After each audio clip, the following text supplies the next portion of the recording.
8 دسمبر 1966 میں پیدا ہونے والی شنیڈ میری اوکونر ایک آئرش گلوکارہ اور نغمہ نگار ہیں جنہوں نے 1980 کی دہائی کے آخر میں اپنی پہلی album the line and the cobra کے ذریعے شہرت حاصل کی تھی۔ 2019 میں ایک انٹرویو کے دوران ان کا کہنا تھا کہ میں آج کے آئرلینڈ سے بہت ہی مختلف آئرلینڈ میں پلی بڑھی ہوں۔ لوگ مذہبی رجحانات سے ناآشنا تھے اور لوگ خدا سے دوری میں خوش تھے۔ میں نے خدا کی سچائی تلاش کرنے کی کوشش میں مختلف مذاہب کے صحیفوں کا مطالعہ شروع کر دیا۔ میں نے کبھی نہیں سوچا تھا کہ میں کسی مذہب میں شامل ہو جاؤں گی، لیکن میں نے آخر میں اسلام کا مطالعہ کیا کیونکہ مجھے اسلام کے بارے میں بہت تعصب تھا۔ لیکن پھر جب میں نے قرآن پاک پڑھنا شروع کیا اور صرف 2-3 سورتیں پڑھنے کے بعد مجھے احساس ہوا کہ میں تو پہلے سے ہی حقیقی طور پر مسلمان ہوں اور مجھے اس بات کا احساس تک نہ تھا۔ اوکونر نے اکتوبر 2018 میں اسلام قبول کیا اور اپنا نام تبدیل کر کے شہادہ رکھ لیا۔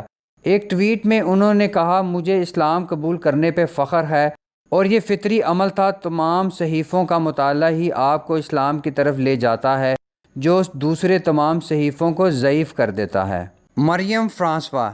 مریم فرانسوا جو 20 دسمبر 1982 کو پیدا ہوئیں، جن کا پیدائشی نام ایملی فرانسوا تھا، 37 سالہ برٹش فرانسیسی مصنفہ، براڈ کاسٹر اور سابق برطانوی اداکارہ ہیں۔ انہوں نے 1995 کی hit film sense and sensibility میں اپنے کردار مارگریٹ ڈیش ووڈ سے شہرت حاصل کی۔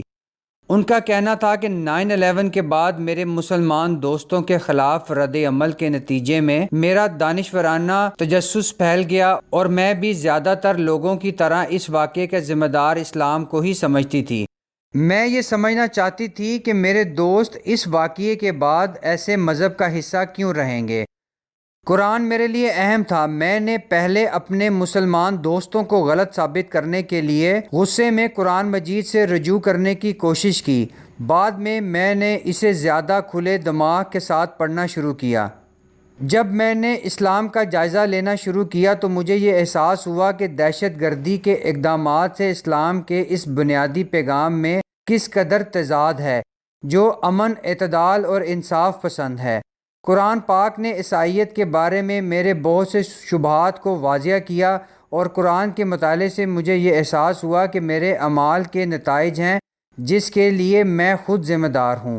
2003 میں 21 سال کی عمر میں فرانسوا نے کیمبرج یونیورسٹی سے فارغ التحصیل ہونے کے بعد اسلام قبول کیا۔ اس سے پہلے وہ ایک شکی کیتھولک تھی جو خدا پر تو یقین رکھتی تھی لیکن کوئی خاص مذہب پر اعتماد نہیں رکھتی تھی۔